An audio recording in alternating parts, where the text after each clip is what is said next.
Hello and welcome to the shop. I'm Jared and this is the Questionable Garage, and this is a trailer because today is the day we need to be heading to Bowling Green, Kentucky for round one of the Triple Crown Duster build. I actually also found something out. It's not a 1970 Plymouth Duster, it's a 71. Whoops. So if you've not been following along, we rescued a 1971 Plymouth Duster that was rotting in the woods, destined for the scrapyard. And we've thrown a lot of amazing parts at it to make it the best we can possibly make it. It is going to go to Holley LS Fest, Holley Mo Party, and Holley Ford Fest, competing in Grand Champions. There's road racing, autocross, 3S challenge. It's a lot, and you needed something that's going to be very capable, and we've done our very best. But the big question is there a running car in the trailer? Did we make it? Or are we just bringing a car to put on display? Well, I can't answer that question right now because you've got to watch all of the wrenching, and there's a tremendous amount of it. No matter how much you plan these builds, that just turns into last minute thrashes. Life happens, you got to spend time out of the shop to take care of family, and then you throw up the SOS. And we got a lot of really cool special guests throughout the whole episode of getting this thing built. And it's almost all epic montage. So enjoy some voiceovers, enjoy some absolute thrashing to see, does this thing run? We're gonna answer questions today. Will a car that has not moved under its own power since 1979 show up and be able to race? Or even just move under its own power? Will Jared lose his mind for not sleeping for 36 hours straight?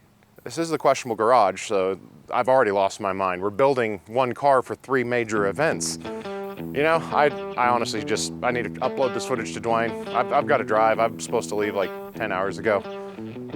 So, video time.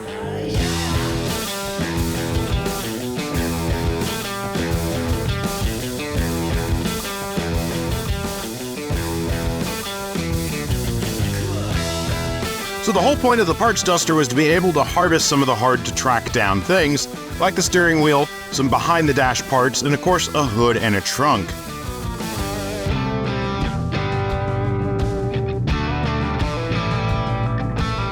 And even a torrential downpour is not enough to stop our harvest of the parts duster.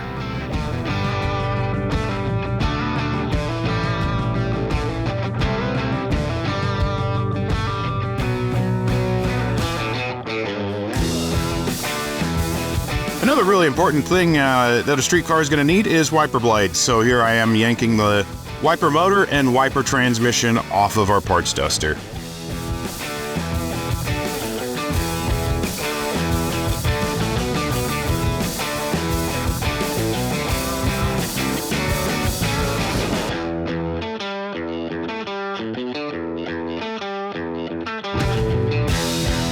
With the steering column harvested from the parts duster, we're breaking it completely apart to see how we can modify it to work with all 3 of our engines. It's a matter of breaking it down completely, cutting and modifying the tube, and just a whole lot of trial and error. We put it together, take it apart at least 300 times.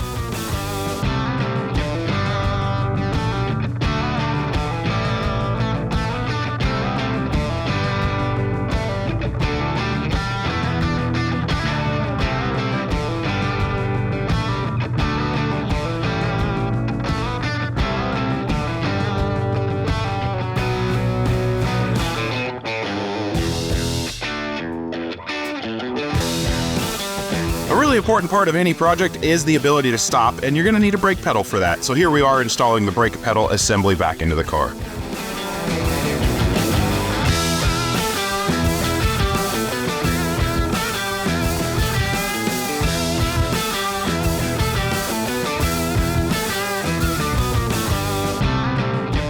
So given the fact that we plan to road race and drive this car very well, a proper size power steering cooler is absolutely crucial. Utilizing that nice beefy core support from US Car Tool, we get it drilled and mounted in. An important note whenever mounting a fluid cooler, you want to avoid both of your inlets and outlets pointing directly down. Ideally, you want the fluid in and out at the top, but horizontal is acceptable.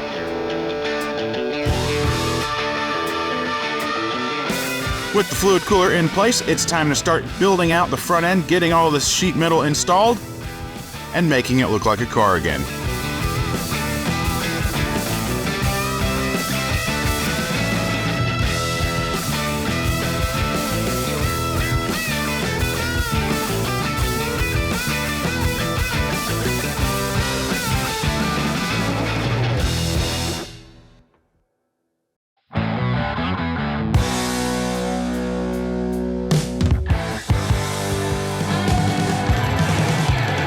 And our first two special guests arrive and answer the call for the SOS. Here they're working on installing the shock mounts and starting to run some of the brake lines in the front.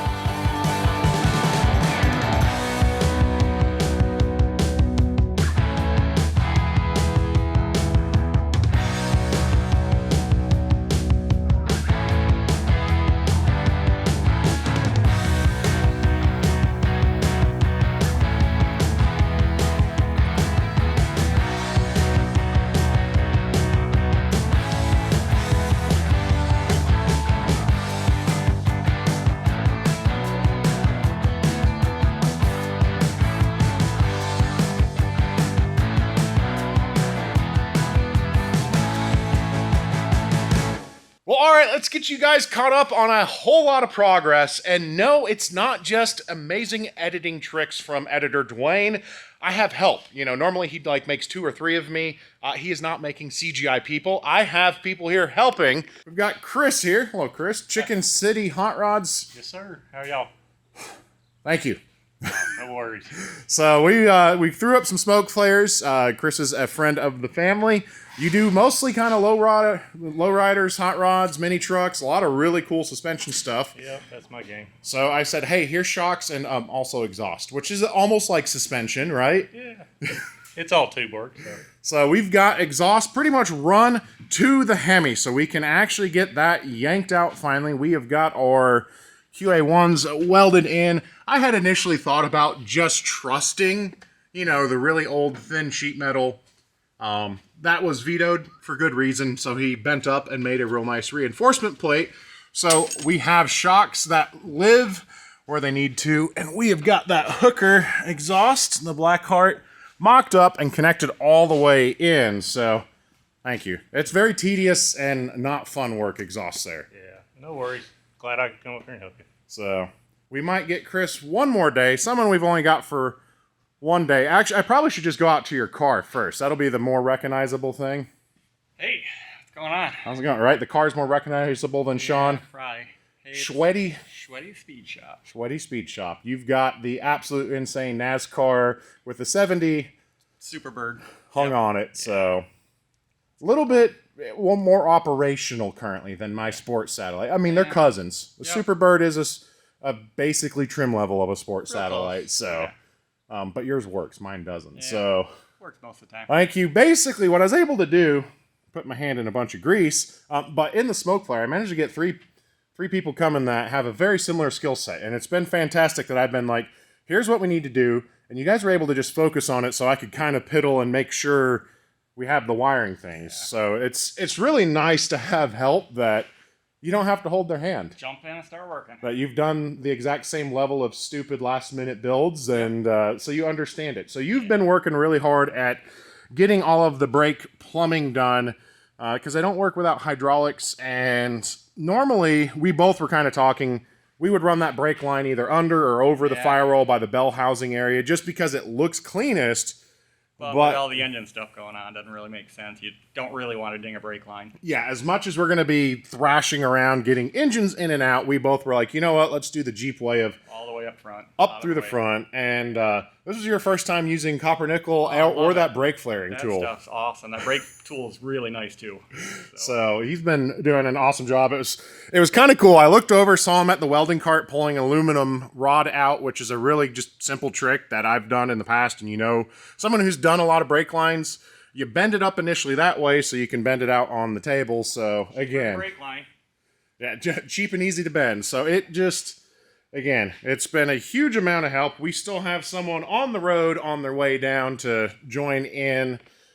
Not sure how much later tonight, but again, coming here, That's your update. We're going to go back to time-lapsing because, again, it is just a tremendous amount of work, but we are probably 25, 30 minutes from yanking a Hemi and then dry fitting a Coyote to see if that's even possible. Yeah. And then, you know, with 2.5 days left, get ready for LS Fest. You know, actually put the LS in. There you go. That'd be fun.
As you're test fitting the parts, you gotta check for interference. Here we noticed the Coyote oil pan was touching the plastic windage tray ever so slightly. It's something that maybe you would want to cut and slightly modify. For our application and our short use of the engine, it won't be any problem. But we still wanted to make sure, so you see us applying some tape and just making sure we knew exactly what that interference was.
So when you have 3 hands trying to wrench and get a car done in quick fashion, sometimes you need to have one person up high and one person down low. So here Sean is grabbing the ladder so he can jump up and down and not sit idle. It's difficult when 3 people are all thrashing on the car at the same time.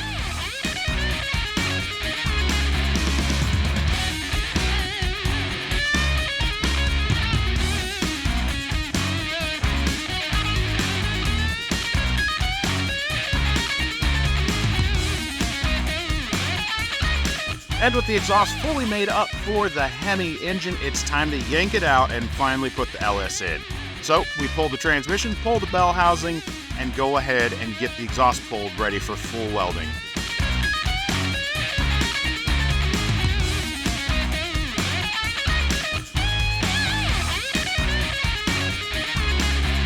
Now it may seem odd that once we yanked the Hemi out, we didn't immediately put the LS in. But we need to know what we're going to be facing when it's time to actually install the Coyote. And we're facing a lot. It doesn't fit at all. So I've got to find a lot of parts in a short bit of time to make a Coyote Duster.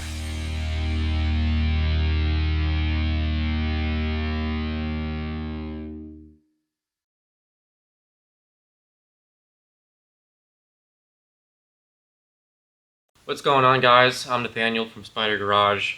Currently, I am at Jared's shop with Jared MIA here.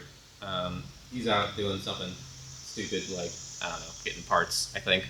I don't know. So while he's gone, I'm going to be welding up his exhaust for him to help him get ready for LS Fest, Smoke Party, and Ford Fest.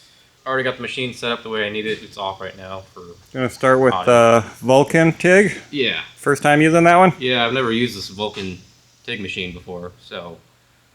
Give it a shot. I like it, yeah. Yeah, awesome. Yep. Cool. Get to work. Yep. So with Nathaniel coming down from Indiana with his specialty being welding, he got the task of welding up the entire stainless steel exhaust, and it takes a lot of time to do a good job, and I appreciate all of the effort he put into it. Now you might notice that I'm absent from this next round of shots. That's because I am on a parts run. We found out that our drive shaft was made just a little bit too long and we had to get that remade, and I got a ton of parts from Summit. So it was awesome, again, just having really capable hands that I could trust to take care of some of the major fabrication of the car while I was racing off to get the parts we needed to keep it building.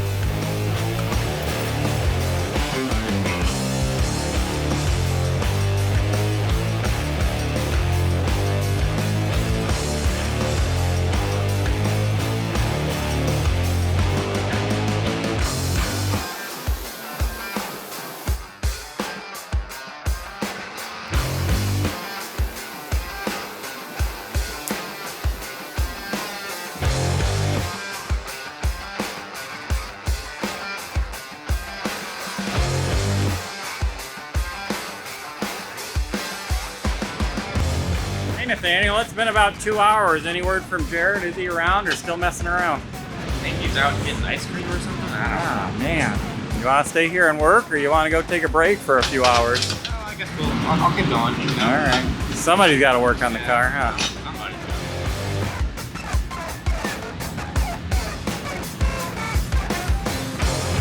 Progress with some power steering lines. Move the alternator down just a little bit. Had to save the motor mount. Tons of room on the firewall back here now. Looking good.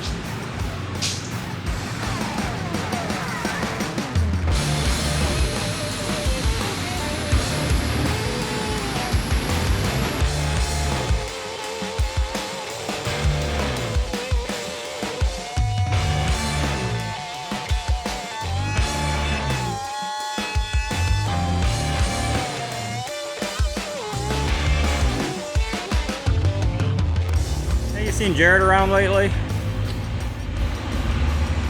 No. I did stop by and drop some lunch off, but then he disappeared again. I don't know. Oh well, let me know if you see him in the next couple hours. Yeah, we'll do. Here you see Sean starting to lay out the brand new full body harness. I had the entire wiring harness from the other parts duster, but opted to go ahead and get a new one because I did not want any part of this project to fail because of 50-plus-year-old wiring.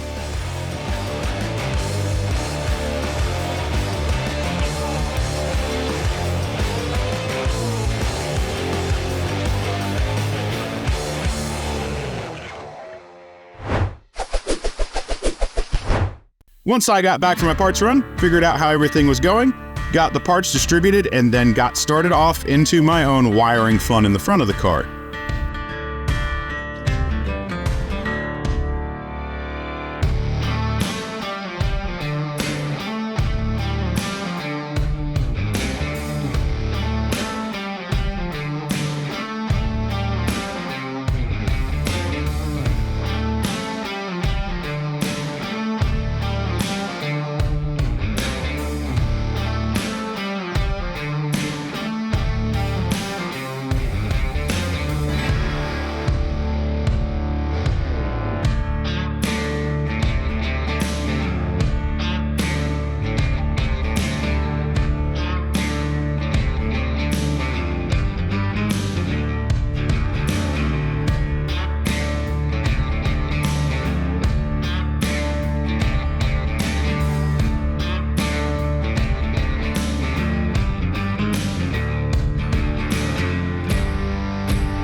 Missed the tack.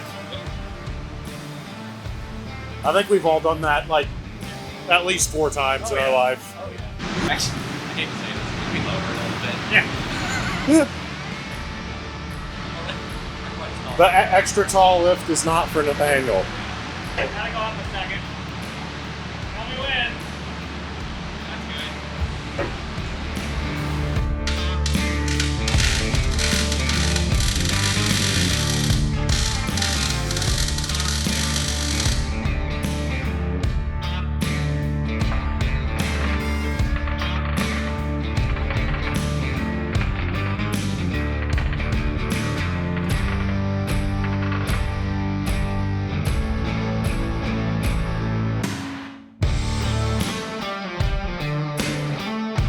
It's another day. Sean had to go home, but we got Chris back to help out.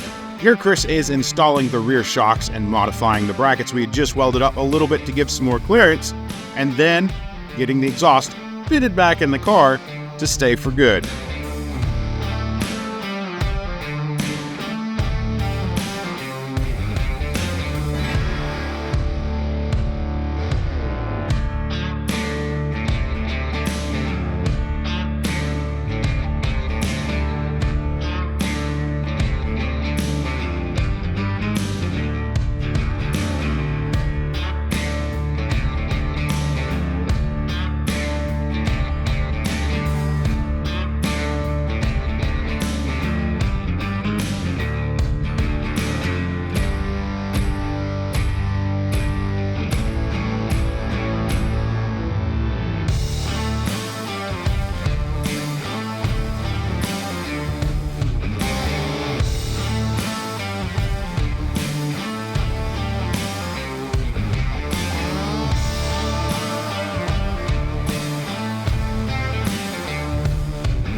There's a lot of time spent looking at the phone, confirming wiring diagrams, and coming up with solutions to problems at the last minute.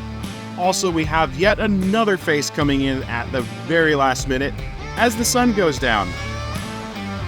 Yeah, I did not name the time lapse to capture it getting dark, but if I was smart, I would have kept the camera rolling for when it got light the following morning.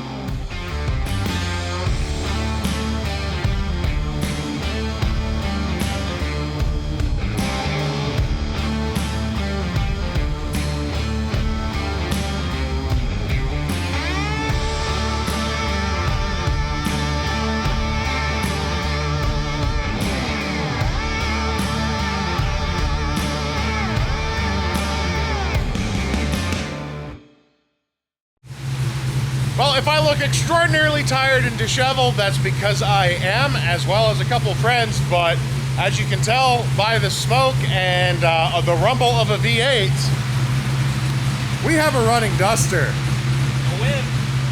Jacob Davis, Sally's speed shop, thank you. He came in at the end because you had to get your own junk ready. Yeah. Luckily, I wasn't thrashing, so I was able to help you thrash. Oh my goodness, it's running. It's running pretty good. So this is just on the setup wizard and the Terminator X, and then you just let it sit here and learn. And man, it's already doing great. The AFR is already coming down. Yeah, everything's balanced. It's figuring itself out. There's daylight outside. Oh yeah, look at that. As it's warming up, it's all gonna get worked out. And great oil pressure. It's charging. Really can't complain with that. Fan just turned on at 185. Some people will like to spend 30, 40 minutes messing with a base map before a first startup. You don't need to do that with a Terminator. I literally, sleep deprived, answered the questions, make sure you get the right map sensor part number and the right injector part numbers. With that information, it's going to run. It took 3 tries and it fired right off, and it's just slowly been getting better. We woke you up from the couch trying to start. Yeah, I fell asleep. Well, fair enough. There was nothing directly available for you to do. So we are going to put a hood on it. What's that? It's starting to get a little warm. We still kind of burp the coolant. Yeah, we've only got 2.5 gallons in. It takes a while to burp. So hood's got to go on it. We are going to bring a lot of stuff to wire lights there because I still have to run to the DMV and register it and the trailer and load everything up and shower and sleep at some point maybe. But we'll be at LS Fest. So we kind of left you with no idea what was going on at the beginning of the episode. We thrashed an absolute amount and we have a running Duster. So let's see how we do in Bowling Green. I don't have anything witty to say, so we'll see you there. Tell everyone goodbye. This is one of his more questionable decisions. It borderlines. It says questionable, not stupid. This might be stupid. It was. Didn't even hesitate. Ouch. Yeah,